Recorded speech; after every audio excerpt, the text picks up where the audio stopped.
हम शिक्षा के महत्व को समझते हैं कि अगर एक परिवार के बच्चे को शिक्षा मिल जाए, उस परिवार की तो वो तो गंगा नहाया हो जाता है वो परिवार, उसका तो फिर बेड़ा पार हो जाता है, उसकी गरीबी भी दूर हो जाती है, उसके कई समस्याएं दूर हो जाती है। और अगर किसी परिवार के बच्चे को शिक्षा ना मिले तो आने वाली पीढ़ी दर पीढ़ी वो पिछड़ा ही रहता है, वो आगे नहीं बढ़ पाता। तो शिक्षा सबसे जरूरी है, ऐसा हम लोगों को वो है। तो सबसे ज्यादा हम लोगों ने शिक्षा पे जोर दिया। और जितना मैं सोचना, मुझे लगता है कि जानबूझ के इस देश के अंदर 75 साल जानबूझ के लोगों को अशिक्षित रखा गया।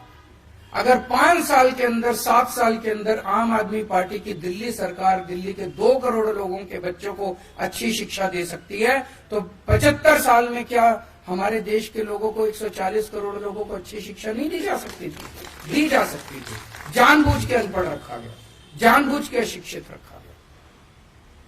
2 मंत्र थे बाबा साहब की जिंदगी के, संघर्ष और सेवा, और हमारे ऊपर ये दोनों लागू होते हैं।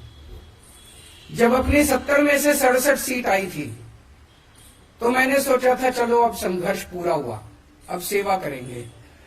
लेकिन इन्होंने जो तंग करा हम लोगों को, काम नहीं करने दिया, इतने अड़चन अड़ाई, इतने एक के बाद एक कानून लेके आ रहे हैं, ये भी पावर हमारी, ये भी पावर हमारी। केजरीवाल की कोई पावर नहीं है कि बिना पावर के भी हमने इतना काम कर दिया। तो तब मेरे को अब लगने लगा कि आम आदमी पार्टी तो पैदा ही संघर्ष के लिए हुई है। जो जो आम आदमी पार्टी में आए वो ये सोच ले भाई ये कांटों का ताज है। हम पैदा ही, हमारा पूरा जीवन ही संघर्ष है, संघर्ष में ही जीना है अपने को। जैसे बाबा साहब अम्बेडकर का पूरा जीवन ही संघर्ष था, हमें भी संघर्ष में ही जीना है। आज भी ये मतलब कभी ये काम रोकेंगे, कभी वो काम रोकेंगे, अफसर तुमको रिपोर्ट नहीं करेंगे, ये नहीं करेंगे, वो नहीं, काम नहीं करने देना है लोगों को। और हमने भी ठान लिया काम तो करके रहेंगे हम लोग। जब हम सड़क पे थे तभी काम करवा लेते थे इन लोगों से, अब तो हम अंदर आ गए, कुछ ना कुछ रास्ते निकल ही जाएंगे। तो एक तो संघर्ष से घबराना नहीं है। संघर्ष हमारे जीवन का सबसे बड़ा, आज आपके 3-4 नेता जेल के अंदर हैं। आज अगर वो झुक जाएं, अगर वो इनकी बात मान लें, अगर वो आज बीजेपी में चले जाएं, 2 दिन के अंदर बाहर आ जाएंगे। मनीष सिसोदिया को देखो, उनकी वाइफ कितनी बीमार है, कितनी ज्यादा बीमार है। उनका बेटा कनाडा में है, उनके घर में उनका ख्याल रखने वाला कोई नहीं है, लेकिन फिर भी 10 महीने हो गए जेल में उनको। आज अगर मनीष सिसोदिया बीजेपी के साथ हाथ मिला लें, अपना अच्छी जिंदगी जिएंगे। लेकिन नहीं, बाबा साहब अम्बेडकर के और भगत सिंह के चेले हैं, मर जाएंगे, कट जाएंगे, लेकिन झुकेंगे नहीं। देश के लिए लड़ने के लिए आए हैं, देश के लिए अपने असूलों से कभी समझौता नहीं होगा।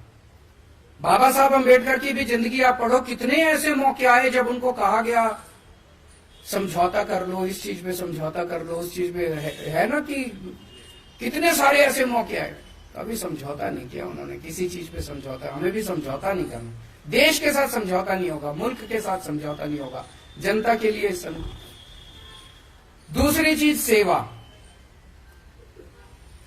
भगवान, हमने पिछले जन्म में कुछ अच्छे काम करे होंगे, जो हम जैसे आम लोग, छोटे छोटे परिवारों से आए हुए लोग, छोटे छोटे बैकग्राउंड से आए हुए लोग, मध्यम परिवार के इतने सारे हम एमएलए, हम सारे लोग, हमको ऊपर वाले ने कितना बड़ा मौका दे दिया।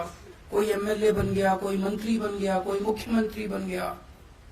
इसको हमें एक अवसर के रूप में देखना है कि ऊपर वाले ने अवसर दिया है। ऊपर वाला हर एक किसी को ऊपर वाला पैसे दे देता है, किसी को ऊपर वाला सत्ता दे देता है, किसी को ऊपर वाला कुछ दे देता है। लेकिन अगर उसको घमंड हो जाए, अहंकार हो जाए कि ये मेरे को तो मेरी वजह से मिला और मैं पता नहीं कितना हूं, बस खत्म है वो आदमी। हमें ये सोचना है कि ये भगवान ने हमें दूसरों